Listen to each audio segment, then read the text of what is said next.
কথা মাত্ৰ মই ক'ব বিচাৰিছোঁ। সদৌ অসম লেখিকা সমাৰোহ সমিতিয়ে প্ৰকাশ কৰা এই গ্ৰন্থখনি ইয়াত ইয়াৰ শুভেচ্ছা বাণী আগবঢ়াইছে আমাৰ শ্ৰদ্ধাৰ শ্ৰী ডক্টৰ চাৰু চহৰীয়া নাথ ডাঙৰীয়ানীয়ে। আৰু ইয়াত তেখেতে মই মাত্ৰ সূচীপত্ৰখনৰ দুটিমান কথা কৈ দিছোঁ। আৰু ইয়াত ডক্টৰ টুলু কলিতা তেখেতেও শুভেচ্ছা বাণী দিছে আৰু অভিনন্দন জনাইছে দিব্য আহোম ডেকা দিব্য আহোম তেখেতৰ সভানেত্ৰী।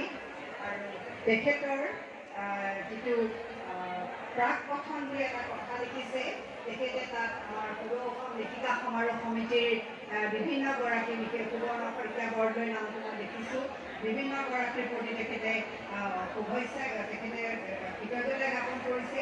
ডক্টৰ টুলু কলিতা ডক্টৰ চাৰু চহৰীয়া কৃতজ্ঞতা জ্ঞাপন কৰিছে। আৰু তেখেতৰ সূচীপত্ৰখনিৰ কথা মাত্ৰ মই ক'লে আপোনালোকে এটা ধাৰণা কৰিব পাৰিব।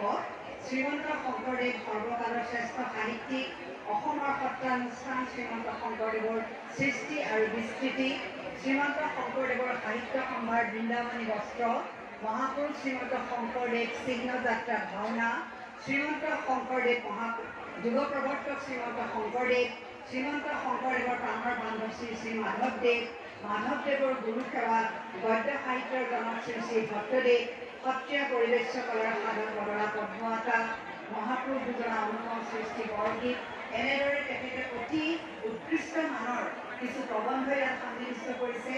আৰু এই প্ৰত্যেকটি প্ৰবন্ধই আমাৰ অসমীয়া ভাষা সাহিত্য সংস্কৃতিৰ প্ৰতি এক মূল্যৱান অৰিহণা আগবঢ়াব বুলি মই বিশ্বাস কৰোঁ।